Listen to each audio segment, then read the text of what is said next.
All right, good evening, everyone. Hate to interrupt your dinner conversations, but I'm going to because we have a fun program in store for this evening. But I just want to check in. I've heard lots of good reports, but how did you enjoy the simulation? Good stuff, yeah? Did you guys make it out okay? We resolved everything. We solved the world's problems. The press and the military made up. Excellent, excellent. That's good.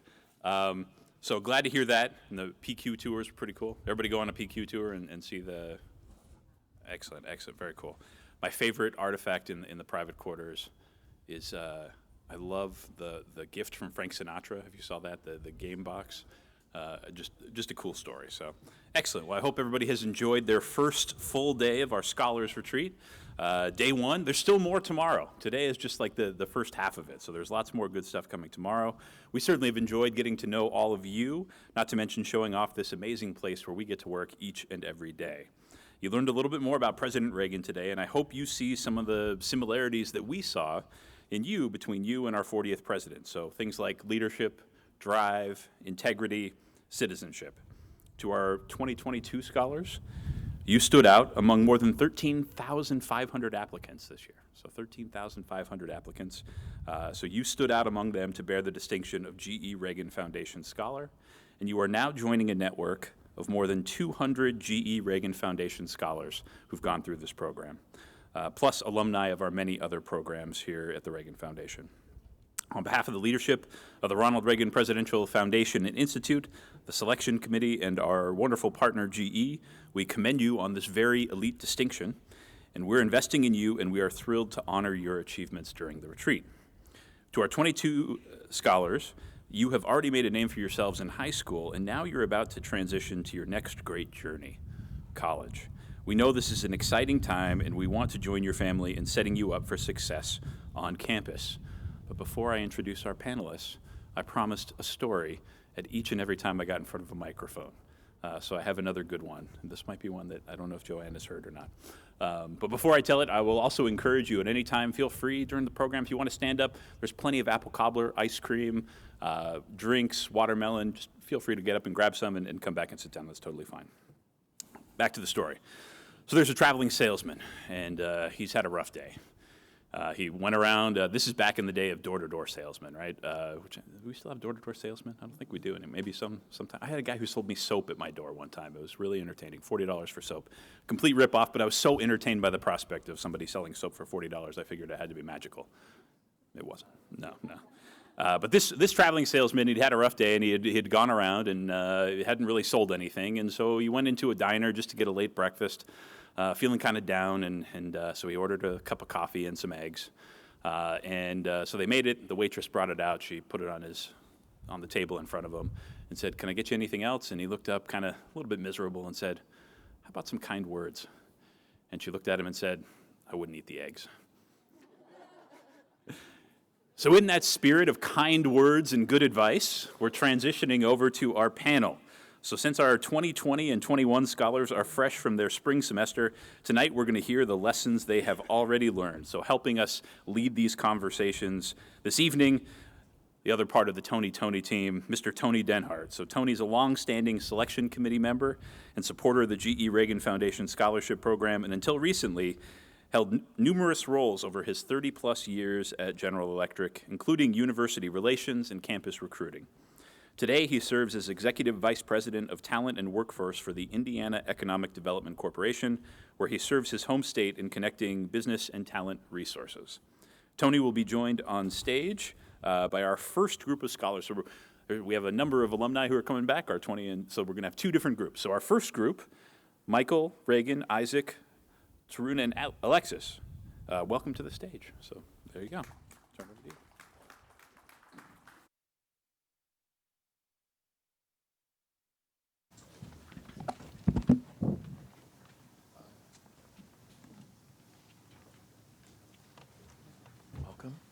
Seeing you. We need to talk out here? Yes. Good seeing you again. Thanks for coming up. You ready for this? Yeah, I think so.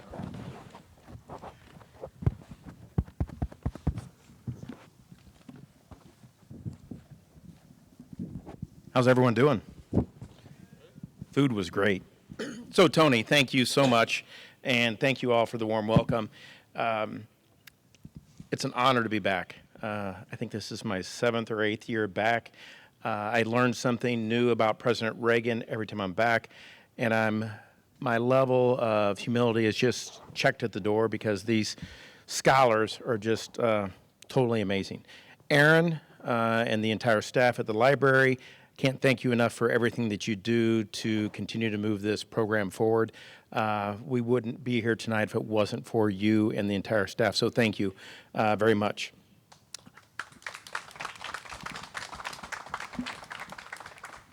And on behalf of the committee members, we just wanted to all welcome you to the GE-Reagan Foundation Scholar family. I did talk to Alex. I talked to the GE crew, Julie Grazita and Betsy Tower, along with Alex Dimitrov and Gary Sheffer. Those two, I wouldn't be here if it wasn't for them, but they passed along their best. And had I talked to each and every committee member, they would have extended their best to you too. So I want to make sure I share that with all of you. And I will share Julie Grazita's information with you so that all of the scholars, if you're interested in talking about an internship or an opportunity with GE, you'll have her contact information. So thank you. As Tony mentioned, I recently retired from GE after an amazing 32 years. I couldn't be happier, and I would say that this program really was part of me saying yes to going to the state of Indiana. It's my opportunity to give back to the citizens of the state of Indiana. And again, being able to give back and serve the state of Indiana, I will say this program again was foundational for that. So think about that, scholars, as going back and serving your country and your state. Every committee member cherishes the selection process. We get those applications, we read through them, we probably read through them 2 or 3 times. We do the interviews, and parents, we just have to thank you. You have raised amazing children, and we could not be probably even more prouder than you are for what you've raised here. So to all the parents, you should give yourselves a big round of applause for what you've done. You ready for the questions? All right. And what we can do, let's just start on the opposite end and come down this way. So to all of you, and if we can, think back to high school. And what were you most excited about leaving high school and going into college, and what were you most nervous about? Yeah, so I guess I'll start. I feel like the thing I was most nervous about was probably not the thing that a lot of you guys are probably nervous about, but just not doing well. Like, I was, going to a school where, I feel like the expectation is that you're going to be really smart and get really good grades, and I feel like that's a lot of pressure that is put on you guys going into it. But the reality is, with hard work, you can accomplish anything. You can get those good grades, you can do any class you want, and you really don't have to be afraid of comparing yourself to other people. You don't have to be putting yourself in a state where you face imposter syndrome. And I feel like a really good way of doing that is just, as you go into college, take it slow. That first semester, do a light course load, and really get a feel for what college is like and how much you can handle.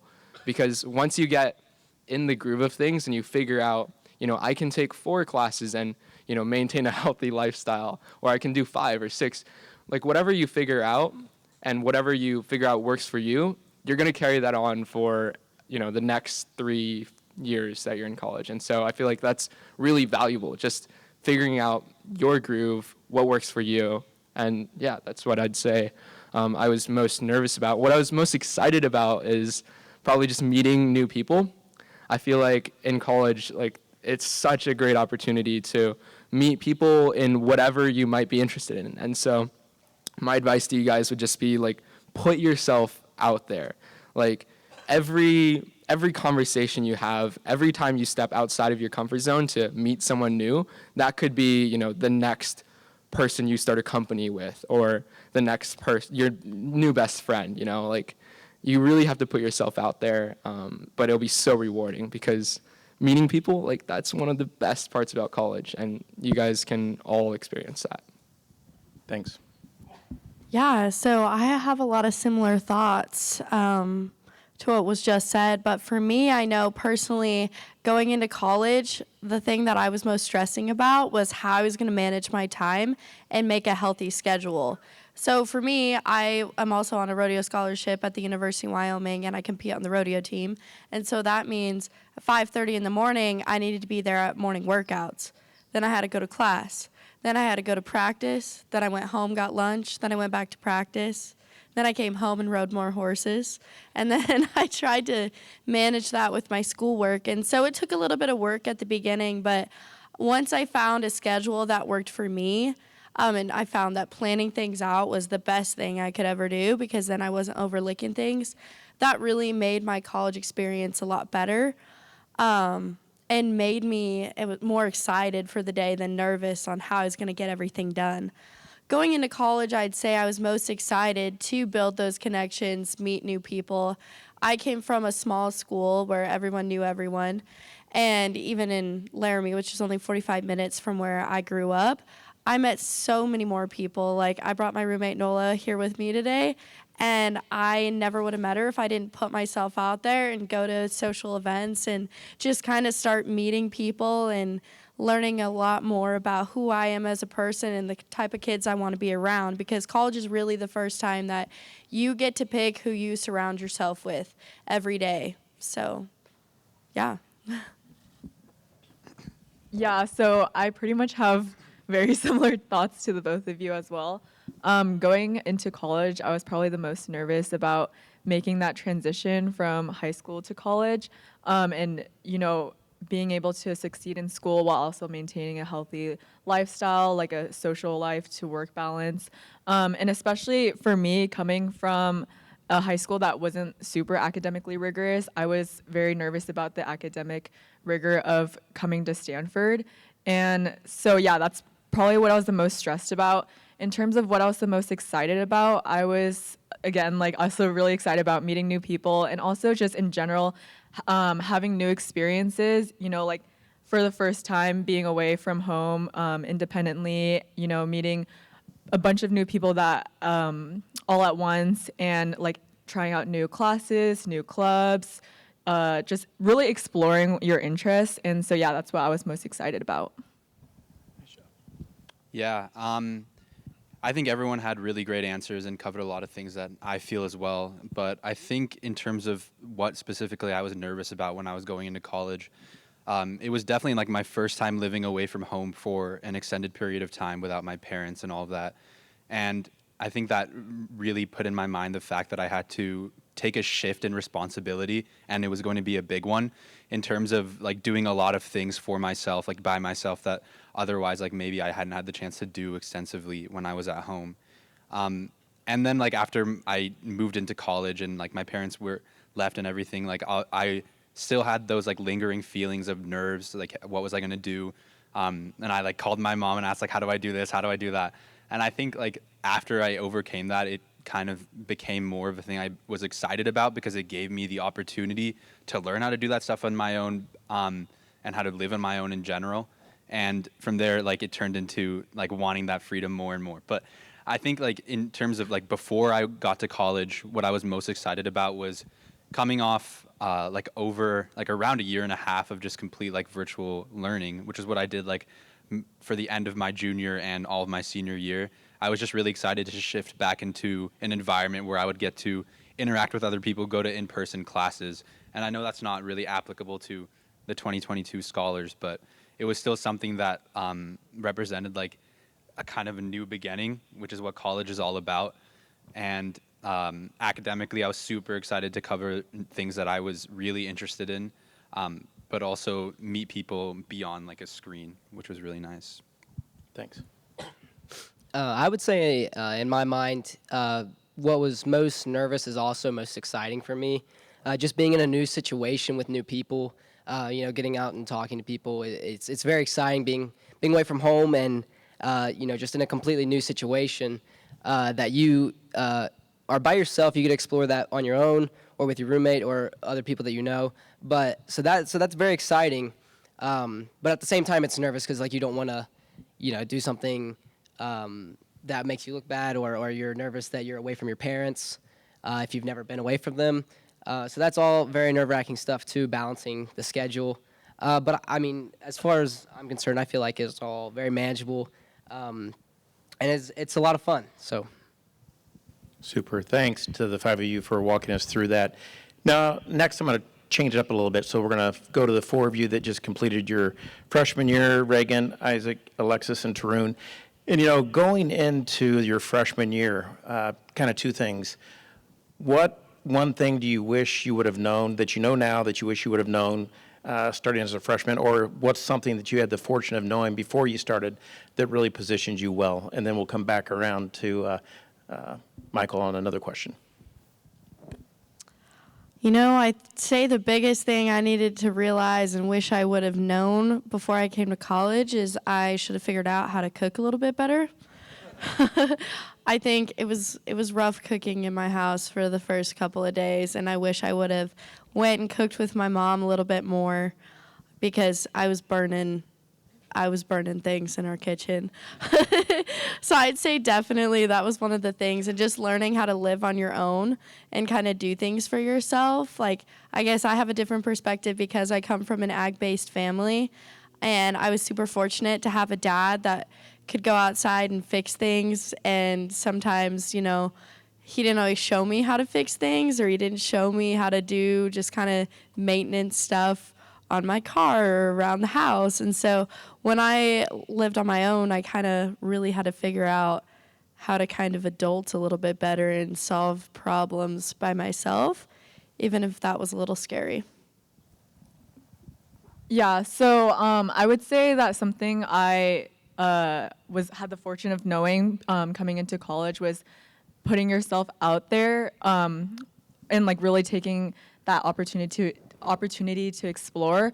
In college, I dabbled in a lot of things that I never really did. Like, for example, I became like an editor of a journal, and I never had any like journaling experience and stuff.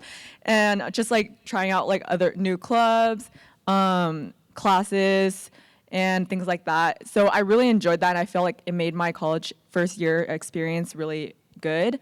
Something that I wish I knew was, like Michael was talking about earlier, really putting yourself out there in terms of like social life.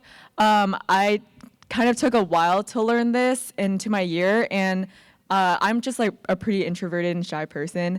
And so it took me a while to really step out of my comfort zone and like take the initiative to like meet other people, not like me. And I found that when I did that, it created a lot of really good experiences, and I made a lot of new friends that I didn't really think that I would have. Nice. Yeah, I would say my answer is kind of similar. Going into college, what I knew that I should be doing was kind of exploring how everyone had a really different background, and that's the nice thing about college is that like everyone comes from a very different background. So I took like the first bit of college to kind of get to know as many like different people as I could. All like people who came from all like different states, different countries, like were interested in different things academically. And then it just kind of exposed me to what my school was like in general, and I'm really grateful that I did that. But in terms of something that I wish I knew going in, it's more on the academic side. I don't think you need to have like a very solid, and I'm sure a lot of people tell you this, but you really don't need to have a very solid you don't need to confidently know what you're going to study is how I would say that. I think just going in, like I had already like chosen a major that I was pretty sure I wanted to do. So I started like following the track for that major and doing those classes. But then I realized like there's another major that I thought was cooler. And I'd already taken classes that like I really didn't need at all. But I think like just taking classes, and if your college allows you to do this, of course, that you're just interested in to start out and just kind of narrow in over time is really important, rather than going in with a very set idea and not allowing your mind to kind of stray from that path that you chose already. Something that I think is important to know is that, at least in my experience, is that people don't really care, or like you shouldn't care what people think about you. Like, in other words, people don't really care what you do. Just be yourself. Like, if you just stick to your values and be who you want to be, obviously get out and meet people. But being yourself you're going to feel a lot better about being yourself than trying to adapt to a certain personality or whoever to try and fit in. Like, you'll be accepted for whoever you want to be. Thank you to the four of you. Michael, 2 years under your belt. How's it been? Yeah. Oh my gosh. It's been a ride, that's for sure. Okay, good. So you're 2 years in, networking. How important has that been, and what can you share with everyone on what they should be thinking about, the importance, why you do it, where it's going to help them? Yeah, so networking is so incredibly important. I mean, the best story I can think of for this is I live in a dorm, and for the longest time, I didn't talk to the people that lived around me. I mean, I talked to my roommate, but no one else really. And right beside me, there lived this guy named Max, right? But because I didn't talk to the people that lived near me, I had no idea who this kid was, right? It wasn't until I went to the entrepreneurship club, which is one of the clubs that I'm in, that I got to meet him. And I was like, hey, nice to meet you, blah, blah, blah, blah, and found out that he lived right next to me. And not only that, but I also found out that he was, starting a multi-million-dollar startup, and he had raised venture capital and done all this crazy stuff. All this stuff that I'm really interested in because I'm wanting to start a business and things like that. And so if I hadn't, put myself out there, if I hadn't initiated that conversation, even if I had talked to the people around me earlier, I could have gotten to know this incredible person even better. And so I think networking is so crucial because those connections, those people that you meet are really going to open so many doors for you. Just going to that one club meeting, I can already think of there were all these other people that I ended up meeting that led to other opportunities. I ended up going on a month-long trip with someone else who was from that club, and if I hadn't gone to that club meeting, who knows? Yeah, so networking is absolutely crucial, and same thing like what I said before, putting yourself out there is what is absolutely key, and if you do that, you're going to open so many doors, and you're going to meet so many incredible people that you would have never met before. Thank you, Michael. And I want to thank all of you. Great job. And if we can, give them a round of applause. And then we're going to do a little switch here where they're going to exit the stage and we're going to have the next group come up. Thank you. Can you give everyone maybe a little bit of a snapshot on what your experience has been so far? Think activities, clubs, internships, things that these 2022 scholars should be thinking about. And I'll add in where I think it's appropriate, but the activities in the clubs and just really how important that is and what you've got out of those experiences so far. Yeah, for sure. And out of respect for your time, I'll keep this response under 3 hours. But activities, I think really COVID, there was this thing, maybe you've heard of it, it's called COVID-19. Kind of made it difficult to do some activities. But even then, I think the best part of college is just the people that you'll meet and the things that you'll do. I ended up joining so many clubs that I would never have imagined otherwise. One of them was the Stanford Space Initiative. I do not do rocket science at all. I think it's really cool though. And I just decided to join that on a whim. It ended up being a great group of people. And I think more than joining any one particular activity, I don't know if your space club is going to be a great fit at your school. I would say just go out there and meet interesting people. I think, actually looking back on it, the vast majority of the friends that I have from college actually haven't come from my classes, but just from activities that I've done. And you don't necessarily even have to be really good at that activity. Just having something in common, having some way to bond with people. Look at all of our, all these Reagan scholars. I don't think that there's any single thing we have in common other than we're all, maybe exceptional people. But we all, if I can say so myself. But it's not like we all, have done computer science or we've all done humanities or debate or anything. But we're all, I think, wonderful people, and I've enjoyed really thoroughly getting to know each and every single one of you. And I think college is a lot like that. Find people that you can really get to know on a deep and personal level, and you don't have to have the similar background, but yeah, the more clubs and stuff you do, the more people you'll find, and the more people you'll click with. Yeah, I think Edward gave a great response. Just to add on to that, I think maybe something that I adopted throughout my past year in college was to always aim each week to do something new. And not necessarily, well, beyond the sense of new and maybe joining a new club or reaching out to someone, but new in that it also includes experiencing, or rather observing observing types and ways of people, of cultures that maybe you wouldn't find yourself necessarily growing with or continuing on, but something to be able to better recognize, appreciate, and understand just the uniqueness of our world and each and individual person on a more personal scale. And I think this was brought up during one of the tours, actually during our lunch earlier, where it was mentioned that, to be able to share a meal with someone makes it harder to criticize them. And so even if you might not necessarily foresee a future or foresee your continuous involvement in, say, any club or any sort of cultural or social activity, just to be able to not necessarily be active part of it, but to be able to take the back seat and observe, and in doing so be able to better recognize and therefore appreciate the uniqueness of people and environment around us. Thank you. I think the independence associated with college is a great time to become comfortable with the uncomfortable. And so I think it's very important that you just daily do at least one thing that you don't want to do simply for the fact that you don't want to do it. I don't really enjoy speaking in front of people, but I try to do it because it gets me out of my comfort zone. I'm very introverted, but I force myself to go meet new people simply for, like Michael was talking about, networking.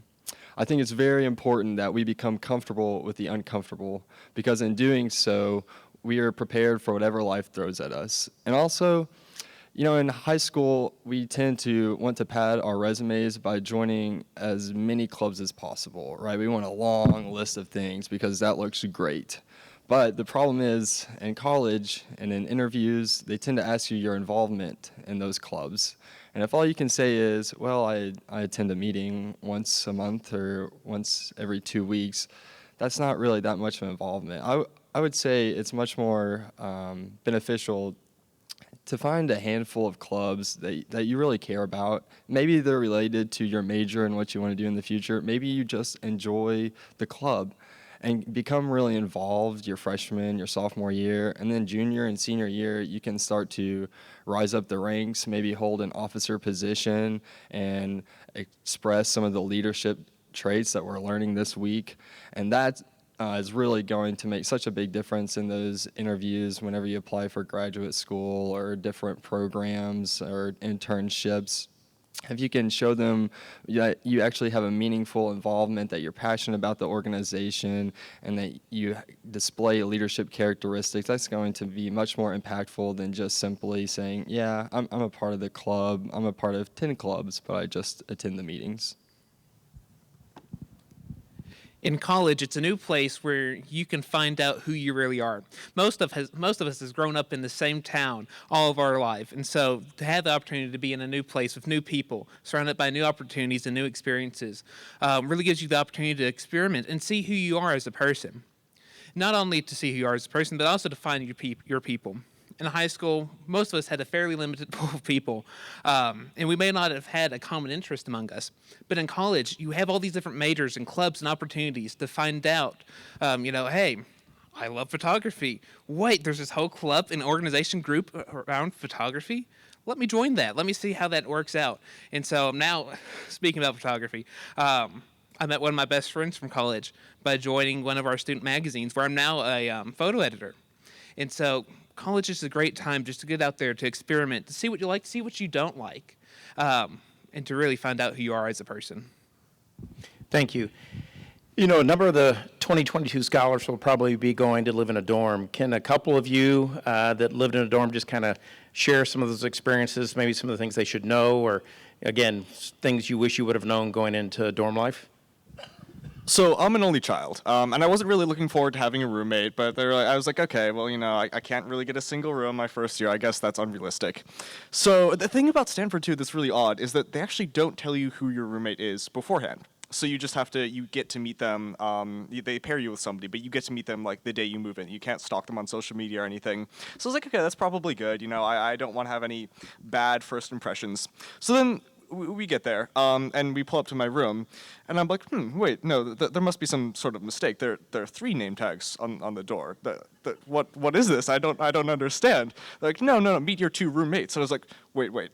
There's more than one roommate.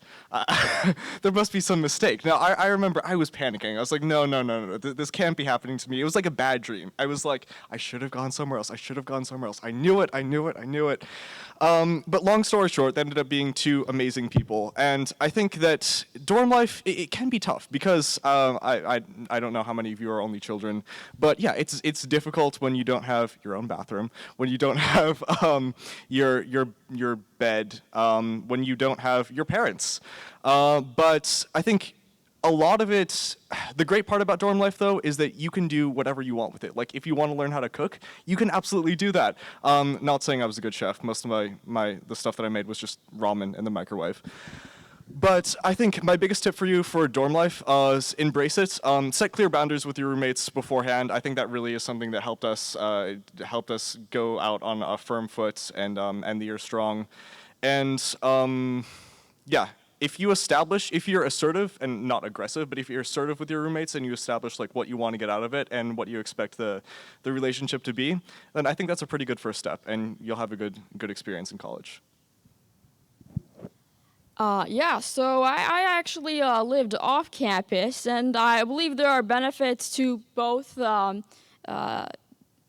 living situations, both the dorm and off campus. I'll say from living off campus, probably the most foremost benefit that it had for me was being able to better and having the independence to be able to ensure that I'm able to firstly better discover myself and how I function in a setting where really, quite frankly, I'm alone and I have no sort of peer pressure, and because just looking into it and learning more before going into college, I was really quite familiar with just how much peer pressure there is in college, and with being being freshmen, everyone having this new experience for the first time, right? Whether it's being far away from home, studying all of a sudden in a different atmosphere from high school. And so there's a lot of uncertainty. And with that uncertainty and within experiencing that uncertainty within a crowd sometimes, and there are, both sides to it, but sometimes as I've seen, could lead to this, the expression, not to be the sheep, just following the crowd aimlessly without having really a sense of defined values or professional, personal goals. And so I set out and I thought, I would feel I could benefit more from being able to have those really formative years, my first and potentially second years, being able to live on my own before being able to explore and come out living within the fellow peers and classmates, and that way, by then, I already have, a better understanding of myself, and therefore a better understanding of how I can integrate and interact within my greater community. So my dorm experience was a little different than most. It was during the pandemic, so a lot of the typical activities were actually postponed. But I think it's very important after your freshman year, if you choose to move out of the dorms, to stay connected to your friends. You guys can tend to go your separate ways if you're not living in close proximity, but it's very important to, at least just reach out to them every once in a while. Hey, how you doing? Would you like to grab lunch? Kind of going back to that networking. It's so important to you never know who you can benefit or they can benefit you later in life. And also, I think it's important to just cherish the little moments. Don't focus so much on the milestones, right? Oh, I've got a big test in 2 weeks, I've got to start studying now, or I've got a presentation that I've got to prepare for, that you just forget to live and just take a little bit of time to relax, a little bit of me time, maybe just chill in a hammock for 30 minutes and read a little bit of a book. It does a lot for your mental health, especially in that first year when things are so different. And I know everybody here is such high achievers. They think that they just have to go, and study nonstop, but it's okay to take a little bit of a break and just relax. Anything to add? Well, was echoing about the communal living. You know, a new part of it is doing laundry with your entire dorm. You don't have a laundry machine at your dorm where you can just do it at any time of the day. No, you have to work around the schedules of others. And so, and all the settings might be different as well. And so I'm there in the washing machine. I'm like, Mom, I'm phoning Mom and just seeing there's no cotton, darks, casuals. There's hot, cold, warm. And so it's just a new experience, but it's part of growing up, learning how to do things by yourself. So of course, it's okay to phone home, phone a friend, to learn how to grow. But it's just a new experience. So doing laundry is best on Wednesdays at 3 a.m. So how many white shirts turned pink like me? I try not to have too many, but I can tell you what, there's been a few socks go missing. Yeah, that was tough. Cold, I follow you. So with your college experience, what most surprised you? Is there anything that you is not what you expected, for the better or for the worse?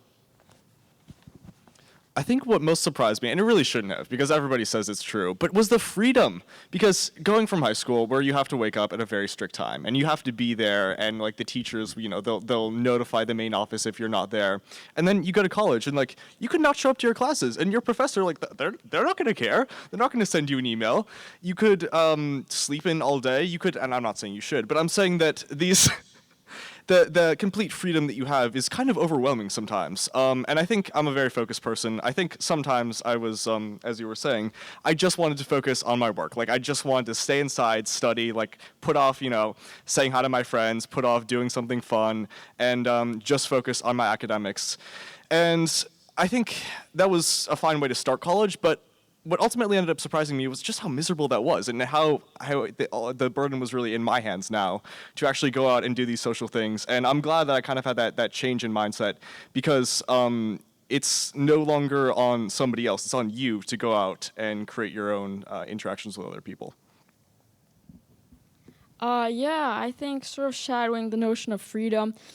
For myself, I think it was, initially going into college, I was quite relieved to finally not have to, or not be forced to adhere to the strict schedules and the way of high school, right? Class from back to back and just clubs certain times, and this really, what I felt to be really rigid schedule. And so, initially going to college, I always, tried to do things differently each day. And pretty soon, though, I realized I was only causing more confusion and probably more taking up more time than I should, and just trying to every day find a sense of order in this confusion that I was intentionally creating out of this just desire to have something new and have something that's a very active schedule, right, as opposed to calendar booking everything and following strict times. But I quickly realized that sometimes there is no shame in doing and repeating and having habitual actions that you do every day and at certain times of the day, so long as you make the conscious effort to make room for the times of exploration, and to also make that a priority just as much. Sure, you'll have to have times where you have to block out certain times and be aware of that, and dedicate that time to whether it's studying, whether it's school, but also incorporating the need for just exploration, where you maybe just walk outside and just wait until you discover something new, or start a conversation with someone within your campus that you don't really know. And just being able to make conscious time for that, I think, is really important. With the freedom associated with college for most people comes an unprecedented amount of responsibility. And I think a lot of times that responsibility, especially in the first few months, can be quite overwhelming and tends to isolate people, thinking that they just have to do everything on their own. And I think it's very important to establish a very strong work ethic early in college and also be very organized. But you are not necessarily alone in college. There are plenty of people there. Literally, their jobs are to help you grow academically. But the difference in elementary, middle, and high school versus the collegiate level is that you're not necessarily spoon-fed this information. A lot of times, you have to take the first step.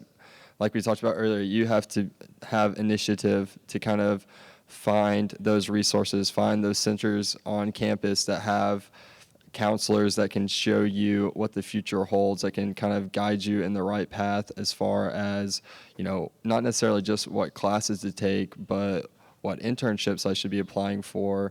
And I think the more that you meet with these individuals and really, you know, not necessarily just talk to them, but get to know them, and that way they get to know you, they can help you so much more, right? Because, you know, they've been through this countless times with countless students. And so if you can, you know, show them your interest, for example, I really enjoy research. And that's what I want to do the rest of my life. And so I've really expressed this with a certain individual at the University of Kentucky, and we've grown really close. And so every time she sees different symposiums that I can sign up for to, you know, talk about some of my research at different college campuses, she usually shoots me an email. And I think it's just really important to be able to establish these relationships so that you can grow academically, but it just takes your initiative. And that kind of comes a lot with just meeting older people who can kind of guide you in the direction and point you to who those people and where those resources are on campus. To piggyback off that, really connect with your professors. They're people too. And when I first got to college, I was a little nervous. You know, they're in these high positions, and they're talking to you, and they're speaking to you, and they have all this wealth of knowledge. And so just have the initiative to stop by. If you have a question or anything, you need guidance, stop by and talk to your professors. They have a story that most likely they may have had a profession before going and working in academia. And so to learn their story, become engaged with them. Sometimes I'll be working in a lab, and I'll walk down the hallway at 6:30 p.m., and I'll see one of the professors. I'll say hello. Next thing you know, an hour later, and I have to just like, hey, I got to head out before the dining hall closes at 8. But, you know, just really stop and talk to your professors. They are a great opportunity for you to network. I was talking with a professor one time. He was like, you know, what projects are you working on? And I was like, well, there's this really cool thing I want to try. He's like, well, that sounds great. You know, that's sort of kind of like what this guy did. I'm like, that's who I got the inspiration from. Next thing I know, I'm on a phone call with that guy. And it's a really great opportunity to connect with others. And not just your professors, but network outside of them as well. Great examples. Chase, like Michael, you're about halfway done. Tell us a little bit about your experience with your course load and your professors. In general, how have you found your professors to work with? Are they approachable? And then what advice do you have for the scholars to stay on track academically? Yeah, you know, I think a lot of times professors, excuse me, I think a lot of times professors tend to get a bad rep. They're not typically as mean as they may appear on the first day of class, but the more that you show them your determination and work ethic, the more that they are willing to help you grow. And so that comes through class participation. Don't be afraid to raise your hand in class if they ask a question. That goes a long way to them, especially if it's dead silent and nobody else wants to speak up. And also attend office hours regularly, because that really shows your commitment and can really set you apart, especially in some of those first year or two classes when there's 300 or 400 students in the lecture. You know, it's really hard to make a connection with some of those professors when all they really know about you is how well you did in the class and how well you did on exams. But if you know, take that extra mile and go to their office hours, that's going to be very beneficial in the long run when it comes to things like letters of recommendation. You know, because so many times people just go to like their general chemistry professors and all they can say is, he got a 96 in my class. versus, oh, he's determined, I know exactly what he wants to do in the future, et cetera, et cetera. And I also think it's very important well before the semester starts, honestly, as soon as they're posted, to read through all of the syllabi. And either if it's Google Calendar, Excel, plan out your classes, plan out your schedule, make sure that you know where all the classes are well in advance, because then you're just not near as overwhelmed, and you can approach the collegiate experience from day one with the mindset that you're just ready to accomplish whatever comes your way.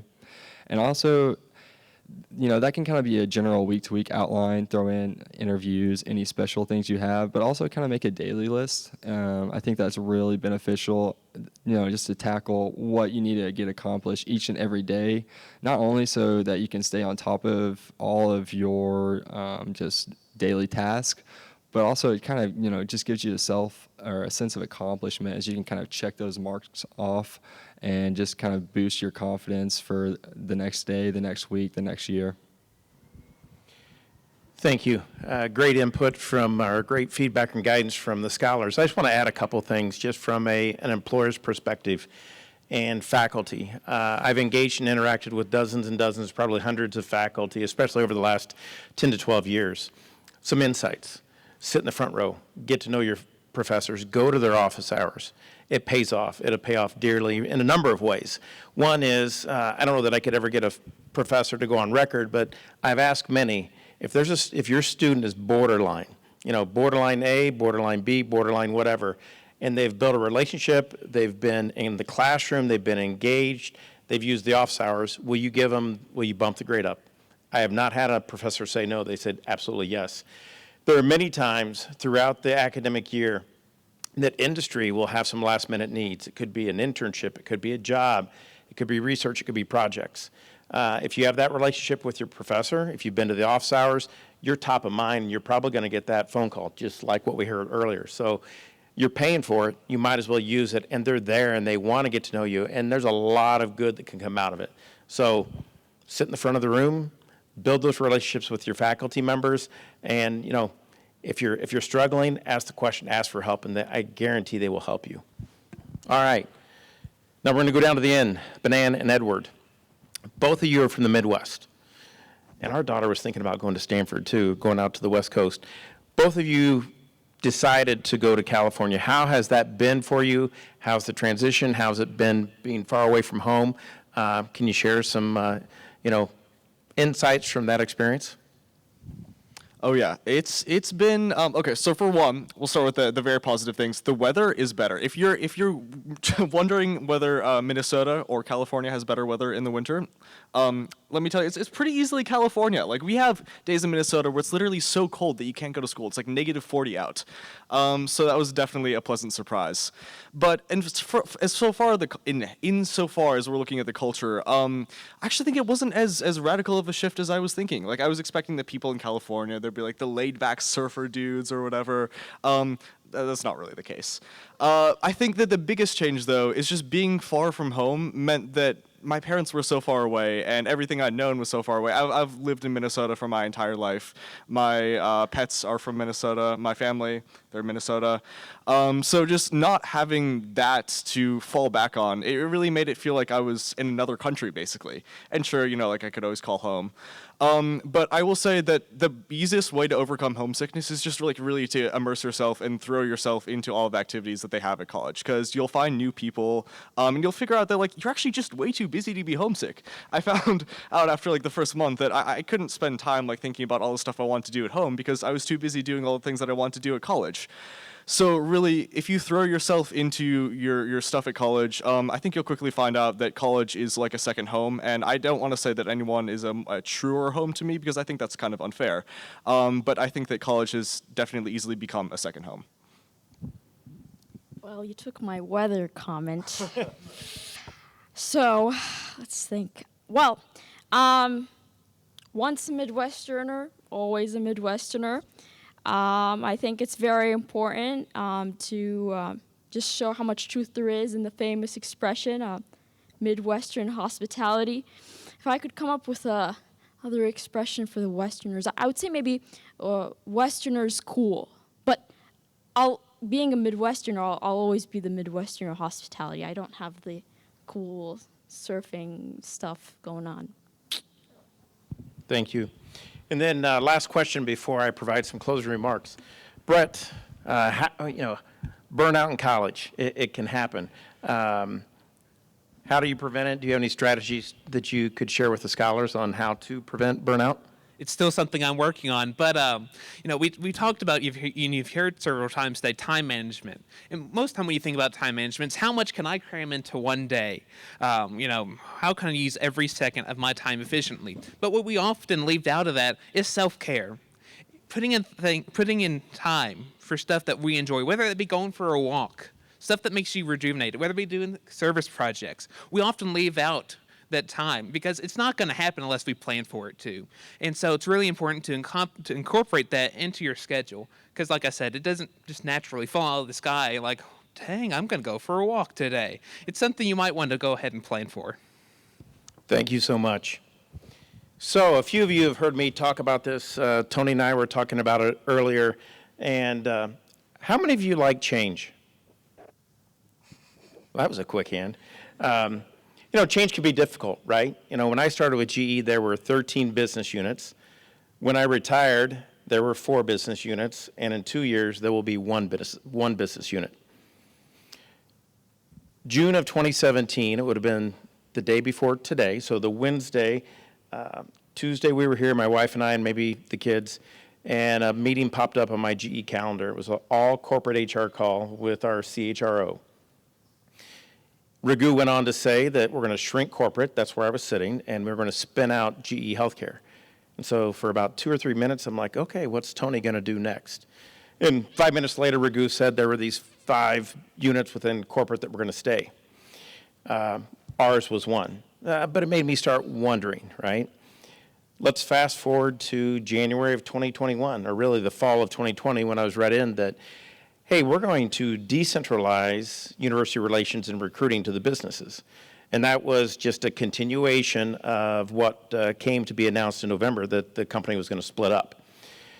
I'm walking you through all this because I've seen, if there's one thing that's consistent, if there's one thing that's going to be consistent in your college career, in life, it's change. And how you deal with change will directly impact your mental state. My approach has been glass half full versus half empty. Just ask my wife. I've been very lucky in my life to have an amazing job, an amazing family, part of this family, and life could be a lot worse. So as you're walking into your first year in college, or your second, or later, there's going to be change. And how you deal with it is going to, make a difference. So glass half full, just think about it. Hey, we had an amazing meal. The weather's great in California, as a couple have pointed out, but it could be much, much worse. So with that, I've got a couple pieces of advice, and then I'm going to tell you about one of my failures, and more on that in a little bit. So take chances. Take calculated risk. I totally agree with the comment that was made earlier. Don't try to do 15 clubs and activities. Focus on a couple, do them really good, have a lot of impact. Because I'm going to tell you, having been in those shoes of the person interviewing you, we're going to drill down and we're going to want to know the impact that you had. So take those chances. I took a chance going to corporate HR after I was running a business. And if I hadn't done that, I wouldn't have been here today. And my life would have been totally different. I wouldn't have the job I have today had I not taken that chance. And I can tell you there are so many people that told me not to go to corporate HR, and I'm so glad I did. And I didn't even study it. Okay, Tony and Aaron and company, you know what's coming up next. Your career center, go there. You'll be walking in this fall, sometime this fall, go to the career center. You're paying for it. They are a resource. They're going to help you get a job, along with your professors. But the Career Center is going to help you with that resume. They're going to help you prep, but go there. You're paying for it. Go there soon. Do something. Just get it started. I know most of you probably might have your resume ready. If you don't, start sketching it together, and they're going to help you get it ready. I will also recommend that go to an info session as a freshman. Go to, if you want to be a scientist, you want to be in operations or in finance, go to a company's info session, their information session on that role, just to kind of touch it, feel it, so when you really want to go all in, that you've experienced that at least once. Relationships, they do matter. I'm going to say I wouldn't have my job today if I hadn't built that relationship. And I think you've probably heard about every scholar that's been up here talk about the relationships. Joanne talked about those relationships and having dinner and building them. They do matter. Give more than you get and build authentic relationships. It's not about the numbers, it's about the quality. Professors, Career Center, your roommate that's, what, $1 million startup that he has that you probably could have got in on the front end. Just remember that. And now my failure. If I interviewed with you, one of my questions was, tell me about a time you failed. Well, I'm here to tell you I failed recently. And my failure was I ordered some books for all the scholars that are here tonight, so the 2020 and 2021 and 2022, and it's called Launch Your Career. And it really walks you through how to get a job, how to build relationships, and really to help you through that. 80% of the jobs out there, they say, some research says, they're not advertised. So getting to know that company representative, if you got to know me, and it may not be a job when I was with GE, but maybe it was my buddy at Rolls-Royce or my friend at Lockheed Martin. You just never know. And I had a good friend, it was actually a good friend's son, that wanted to work for GE, and we didn't have any more spots in the aviation division. I went to my really, really good friend who was a big competitor of Rolls-Royce, and I said, man, amazing student here, you should hire him.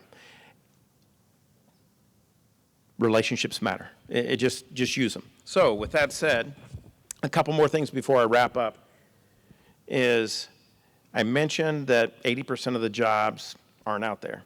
Get out there, get to know them. What's the worst thing they're going to say? Don't have it today, but maybe tomorrow. That initiative that you show is going to get you a lot further than if you hadn't done that. And then with that, I want to know when the book gets there. So again, I apologize. So what am I going to do next time to, what did I learn from my failure? Order the book sooner. There were, I think, maybe 4 that showed up, the 26 didn't, but I know Aaron and team are going to help get them out. So I learned from my failure. Email me just one thing. What'd you learn from the book by the end of the semester? That's all I'm asking. From all of us, make us proud, and thank you.